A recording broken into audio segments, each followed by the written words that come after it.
13 अगस्त 1972 पाकिस्तान के रावलपिंडी में मौजूद एक कड़ी सुरक्षा वाले प्रिजनर ऑफ वॉर यानी POW कैंप में वो रात इतिहास बनने वाली थी। यही वो कैंप था जहां 1971 के भारत पाकिस्तान युद्ध के बाद भारतीय वायुसेना के 12 पायलटों को बंदी बनाकर रखा गया था। कैंप की सुरक्षा इतनी सख्त थी कि कोई सोच भी नहीं सकता था कि यहां से कोई जिंदा बाहर निकल पाएगा। चारों तरफ ऊंची ऊंची दीवारें, दीवारों के ऊपर कांटीले तार, हर जगह हथियारबंद पाकिस्तानी सैनिक। लेकिन इसी नामुमकिन जगह पर 3 ऐसे भारतीय पायलट मौजूद थे जिनके इरादे किसी दीवार, किसी तार और किसी बंदूक से डरने वाले नहीं थे। वो इस जेल से कुछ इस तरह भागे जिसे देख पाकिस्तानियों के होश उड़ गए। इस कहानी की शुरुआत होती है 3 दिसंबर 1971 से, जब भारत और पाकिस्तान के बीच जोरदार युद्ध चल रहा था। जमीन पर भारतीय सेना हर मोर्चे पर पाकिस्तान को पीछे धकेल रही थी, लेकिन आसमान में हालात उतने आसान नहीं थे। पाकिस्तान के जफरवाल शहर के पास बना एक ऊंचा वॉच टावर भारतीय वायुसेना के लिए बड़ी परेशानी बन चुका था। वहां से पाकिस्तानी सेना भारतीय मूवमेंट पर नजर रखती थी और कई बार भारतीय विमानों पर सटीक फायरिंग भी की जाती थी। इस वॉच टावर को तबाह करने की जिम्मेदारी दी गई भारतीय वायुसेना के जाबाज पायलट दिलीप पारुलकर को।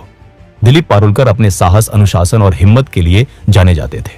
उन्हें पता था कि मिशन आसान नहीं है, लेकिन देश के लिए यह जोखिम उठाना जरूरी था। 10 दिसंबर 1971 को दिलीप पारुलकर अपने सुखोई 7 फाइटर जेट के साथ मिशन पर निकले। जैसे ही वो वॉच टावर के पास पहुंचे, पाकिस्तान की एंटी एयरक्राफ्ट गनों ने जबरदस्त फायरिंग शुरू कर दी।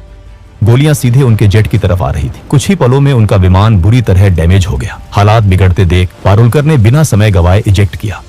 उनकी जान तो बच गई, लेकिन किस्मत ने उन्हें दुश्मन की जमीन पर उतार दिया। जमीन पर उतरते वक्त पारुलकर पहले से घायल थे। दर्द से जूझते हुए वो खुद को संभाल ही रहे थे कि आसपास के पाकिस्तानी आम लोग वहां जमा होने लगे। भीड़ दुश्मन चिल्लाने लगी। देखते ही देखते लोगों ने उन्हें पीटना शुरू कर दिया। उनका सामान छीन लिया गया। चोट, थकान और मारपीट की वजह से पारुलकर वहीं बेहोश हो गए। अगर थोड़ी भी देर हो जाती तो शायद भीड़ उन्हें जान से मार देती, लेकिन तभी पाकिस्तानी सैनिक वहां पहुंच गए।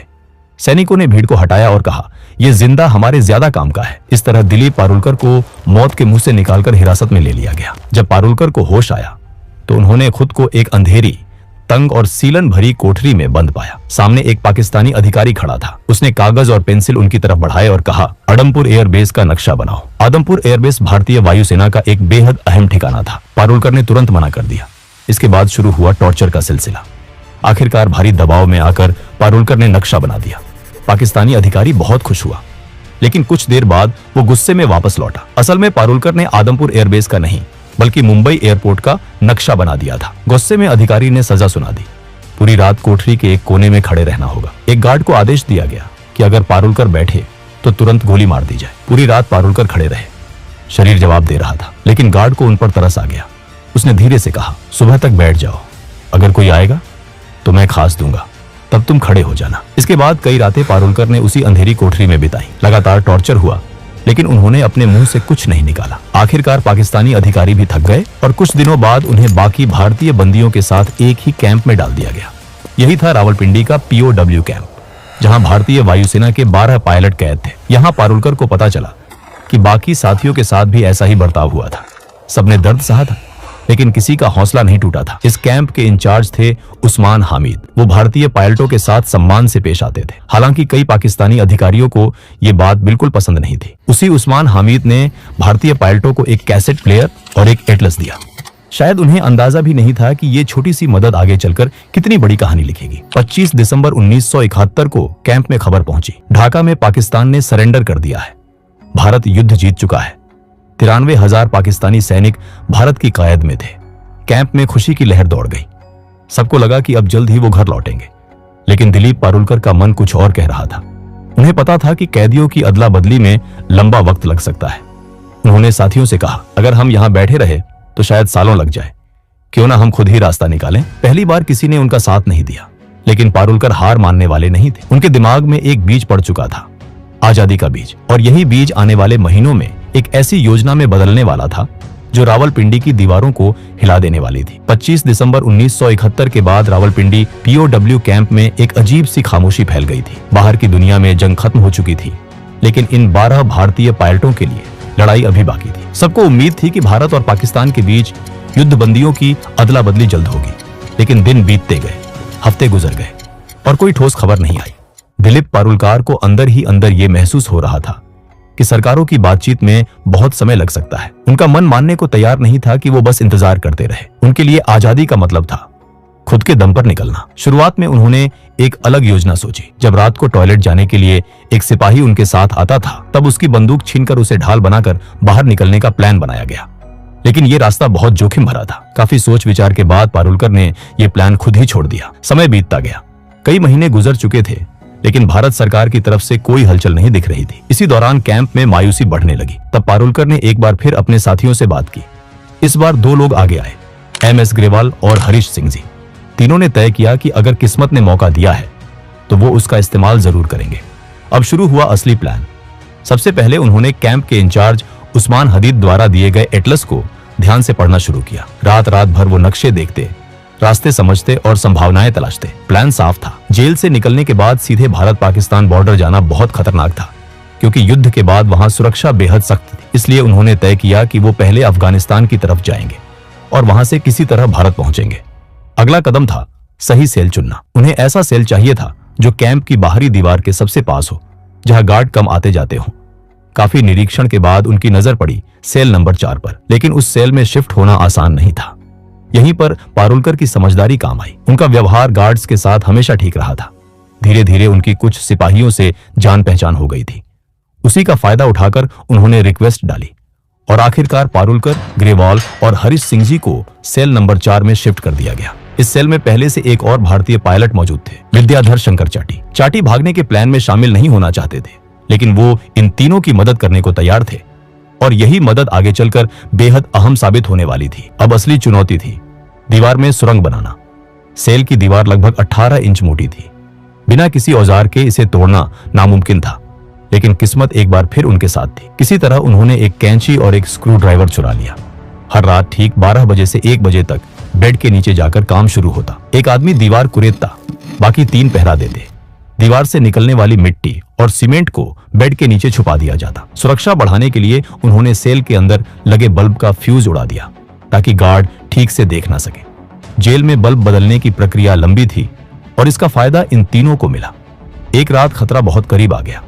एक गार्ड ने बाहर से झांक कर देखा और उसे लगा कि सेल में सिर्फ 3 पायलट हैं, जबकि उस वक्त हरीश सिंह जी बेड के नीचे थे। गार्ड ने आवाज लगाई, लेकिन तीनों ने सोने का नाटक किया।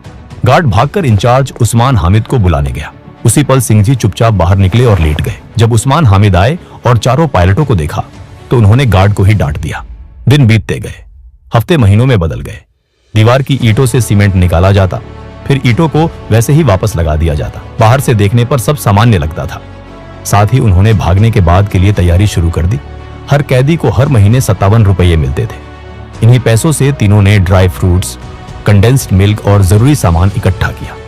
उन्हें पता था कि जेल से बाहर निकलने के बाद जिंदगी और भी कठिन होने वाली है। दिशा जानने के लिए उन्हें कंपास चाहिए था। उन्होंने कैसेट प्लेयर के मैग्नेट और कपड़े सिलने वाली सुई से जुगाड़ू कंपास बनाया। पारुलकर को घर से जो कपड़े मिले थे, उनसे जेल के टेलर को पैसे देकर तीनों के लिए पठानी सूट सिलवाए गए, ताकि बाहर निकलने के बाद वो आम लोगों में घुल मिल सके। धीरे धीरे दीवार का छेद इतना बड़ा हो गया कि एक इंसान उसमें से निकल सके। आखिरी परत, जो कि सिर्फ प्लास्टर था, उसे जानबूझकर छोड़ी गई ताकि भागने वाली रात उसे आसानी से तोड़ा जा सके। 13 अगस्त 1972 की रात रावलपिंडी POW कैंप के ऊपर काले बादल छाए हुए थे। तेज हवा चल रही थी और थोड़ी ही देर में मूसलाधार बारिश शुरू हो गई। यही वो रात थी जिसका इंतजार दिलीप पारुलकर, MS ग्रेवाल और हरीश सिंह जी महीनों से कर रहे थे। तीनों ने अपने पठानी सूट पहने, ड्राई फ्रूट्स, कंडेंस्ड मिल्क, जुगाड़ से बना कंपास और थोड़े पैसे अपने पास रखे। जाने से पहले उन्होंने अपने साथी विद्याधर शंकर चाटी को गले लगाया। अब आखिरी कदम बाकी था। पारुलकर ने दीवार की आखिरी परत को धीरे धीरे तोड़ा। बारिश की वजह से आवाज बाहर तक नहीं गई। एक एक करके तीनों उस संकरे छेद से बाहर निकल आए। बाहर आकर उन्होंने देखा दीवार के पास ही एक पाकिस्तानी गार्ड चारपाई पर सो रहा था। तीनों सीधे दीवार की तरफ भागे। कुछ कपड़ों को बांधकर उन्होंने रस्सी बनाई, उसे ऊपर फेंका और दीवार के काटीले तारों के पार अटका दिया। पहले पारुलकर, फिर ग्रेवाल और आखिर में हरीश सिंह जी दीवार फांदकर दूसरी तरफ उतर गए। अब वो जेल से बाहर थे, लेकिन असली लड़ाई अब शुरू होने वाली थी। तीनों तेजी से भागते हुए बस स्टैंड पहुंचे। किस्मत उनके साथ थी, उन्हें पेशावर जाने वाली बस मिल गई। पूरी रात सफर करने के बाद सुबह करीब 6 बजे वो पेशावर पहुंच गए। यहाँ सबसे बड़ा खतरा पहचान का था। अगर उनसे कलमा पढ़ने को कहा जाता या मेडिकल चेक होता तो तुरंत पकड़े जाते। इसलिए तीनों ने खुद को क्रिश्चियन बताने का फैसला किया। पेशावर से उन्होंने एक और लोकल बस ली और सुबह करीब 9:30 पर लंडी कोटल पहुंचे। उधर सुबह 11 बजे रावलपिंडी के वॉर कैंप में अचानक हड़कंप मच चुका था। पाकिस्तानी गार्ड्स को पता चल गया था कि तीनों भारतीय पायलट भाग चुके हैं। जब गार्ड्स उनके सेल में पहुंचे और दीवार में बना वो बड़ा सा सुराख देखा तो कुछ पल के लिए सब सन्न रह गए। किसी को यकीन ही नहीं हो रहा था कि इतनी कड़ी सुरक्षा के बावजूद ये नामुमकिन काम हो गया। गार्ड्स गुस्से से तमतमा उठे। उन्हें लगा कि अगर सीनियर अफसरों को सच्चाई पता चली तो सजा उन्हीं को मिलेगी। इसी गुस्से और डर में उन्होंने सोचा कि विद्याधर शंकर चाटी, जिन्होंने इन तीनों की मदद की थी, उन्हें गोली मार दी जाए। फिर सीनियर्स को यह बताया जाए कि चाटी भी भागने की कोशिश कर रहे थे, इसलिए मजबूरी में उन्हें मारना पड़ा। लेकिन सीनियर अफसरों को जल्दी ही साफ जानकारी मिल गई कि असल में कितने कैदी भागे हैं। इसी वजह से गार्ड्स चाटी को मारने की हिम्मत नहीं कर पाए। उधर जेल से दूर निकल चुके तीनों पायलटों के सामने अगली सबसे बड़ी चुनौती खड़ी थी। अब उन्हें अफगानिस्तान में दाखिल होने के लिए तोरखम बॉर्डर पार करना था, जो वहां से सिर्फ 5 किलोमीटर दूर था। दूरी कम थी, लेकिन सबसे बड़ी समस्या यह थी कि उन्हें रास्ता बिल्कुल नहीं पता था। उन्होंने अपने पास मौजूद एटलस में देखा कि तोरखम बॉर्डर के पास एक जगह दिखाई गई थी, लंडी खाना रेलवे स्टेशन। नक्शे के हिसाब से अगर वो वहां पहुंच जाते तो वहीं से होते हुए तोरखम बॉर्डर जाना आसान हो सकता था। लेकिन उन्हें यह नहीं पता था कि यह नक्शा बहुत पुराना था और लंडी खाना रेलवे स्टेशन 1932 में ही बंद हो चुका था। तीनों एक चाय की टपरी पर पहुंचे और वहां खड़े एक आदमी से पूछा, लंडी खाना कैसे जाए? ये सुनते ही आसपास के लोग उन्हें घूरने लगे। तभी एक आदमी आगे आया और सख्त लहजे में पूछा, तुम कौन हो, कहां से आ रहे हो और कहां जा रहे हो? पारुलकर ने जवाब दिया, हम पाकिस्तान एयरफोर्स के अफसर हैं, छुट्टी पर हैं और घूमने जा रहे हैं। दुर्भाग्य से वो आदमी तहसीलदार का क्लर्क था। उसे शक हो गया। उसने कहा, यहाँ इस नाम की कोई जगह नहीं है। भीड़ बढ़ने लगी। उस आदमी ने ताना मारा, तुम तीनों बंगाली हो ना, अफगानिस्तान भाग रहे हो? ग्रेवाल ने हंसते हुए कहा, क्या हम आपको बंगाली लगते हैं? लेकिन शक और गहरा गया। तीनों को पकड़कर तहसीलदार के पास ले जाया गया। वहां भी उन्होंने खुद को पाकिस्तानी एयरफोर्स अफसर बताया, लेकिन तहसीलदार ने भरोसा नहीं किया। आखिरी दाव खेलते हुए पारुलकर ने कहा, हमने अपने वतन के लिए खून पसीना बहाया है। अगर आपको भरोसा नहीं है तो पाकिस्तान एयरफोर्स के एडीसी उस्मान हामिद से बात करवा दीजिए। पारुलकर को लगा था कि इससे वो बच जाएंगे, लेकिन यही बात उनकी सबसे बड़ी गलती बन गई। तहसीलदार ने तुरंत उस्मान हामिद को फोन किया और दिलीप से बात करवाई। दिलीप को बात करनी ही पड़ी। इसी पल उस्मान हामिद को समझ आ गया कि तीनों वही भारतीय पायलट हैं जो रावलपिंडी कैंप से भागे हैं। उस्मान हामिद ने तहसीलदार से फोन पर कहा, ये हमारे लोग हैं, जब तक हमारे सिपाही वहां नहीं पहुंचते इन्हें सुरक्षित रखा जाए। कुछ घंटों बाद पाकिस्तानी सैनिक आए और तीनों को दोबारा रावलपिंडी ले जाया गया। उन्हें 30 दिन की सॉलिटरी कन्फाइनमेंट की सजा दी गई। इसके बाद सभी भारतीय पायलटों को रावलपिंडी से हटाकर फैसलाबाद की जेल भेज दिया गया, जहां 500 से ज्यादा भारतीय POWs रखे गए थे। इसी दौरान भारत और पाकिस्तान के बीच युद्ध बंदियों की अदला बदली पर बातचीत तेज हो गई। आखिरकार दिसंबर 1972 में पाकिस्तान के राष्ट्रपति जुल्फिकार अली भुट्टो ने सभी भारतीय युद्ध बंदियों को रिहा करने का ऐलान कर दिया। जब ये भारतीय जवान वगाह बॉर्डर से भारत लौटे तो वहां इंसानों का सैलाब उमड़ पड़ा। हजारों लोग तिरंगे लेकर खड़े थे। नारों की गूंज थी। सैनिकों की आंखों में आंसू और चेहरे पर गर्व था। ये कहानी सिर्फ एक जेल से भागने की नहीं थी, ये कहानी थी हौसले की। ये कहानी थी उस जज्बे की जो सलाखों के पीछे भी आजाद रहना जानता है। और रावलपिंडी की वो दीवारें आज भी शायद याद करती होंगी कि कभी 3 भारतीय पायलट उन्हें चकमा देकर निकल गए थे।